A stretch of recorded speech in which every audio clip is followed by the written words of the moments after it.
Hello everyone. Today I'm going to talk about what every home buyer should know before touring homes. First off, I love touring properties. I actually did it before I was a real estate agent. On weekends I'd go with the kids, and just if we were looking for time to kill when they were little, toddlers running around. I probably irritated listing agents so much with my kids running around and not being a serious buyer, but I just love it. So if you love it, go do it. If you are getting serious about buying a home, here's some tips I would suggest to have a streamlined process here. First is get pre-approved so you know generally what your budget is. This is different than being pre-qualified. I'll explain that a little bit later. So know what your budget is, because if you start looking at houses, let's say that are $1.5 million, but you can only afford an $800,000 house, you're setting yourself up for disappointment. You're seeing these homes, they feel great, and now you're comparing it, comparing apples to oranges type of thing. If you get really discouraged and disappointed early on in the process, it can really slow things down.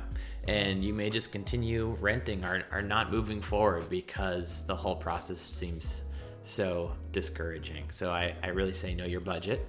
The opposite can also be true. And this comes back to the pre-qualification versus pre-approval. You may think you can only afford this house. If you get pre-qualified, that's more like filling a form out online, telling them what your credit score is type of thing.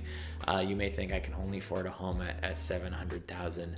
Talk to a loan officer, get pre-approved. It's more of a rigorous process. You're sending more of your personal documents to them and starting a conversation of what type of job you have. They see this more multi-layered. You might end up affording more than you think you can. And that's super important. Loan officers have access to programs you might not know about. So if you're only looking at houses that are $700,000 and lower, you may, also be discouraged and disappointed early on. So it can work either way. So that's my first tip. The second one is make your lists of everything you want in a home. And I say really have fun with this. This is your opportunity to dream it and to get excited. So start listing about what would feel really good in a home, and then list the things that are non-negotiable deal breakers to you, like road noise, or not having enough bedrooms and size and things like that. This list is important, but I'm always shocked by how this list will evolve and change over time. I always talk to my buyers before we start looking, and we do a real in-depth analysis of what they want. It's square footage, it's bedrooms, bathrooms, all that, but it's also what type of lifestyle do you want to be living? Is it really important that you can walk to a cafe and some restaurants, things like that? So we talk a lot about that. It really helps me hone in on what they're looking for. But what I'm always surprised about is when we actually have boots on the ground and actually start going into homes, that list changes radically.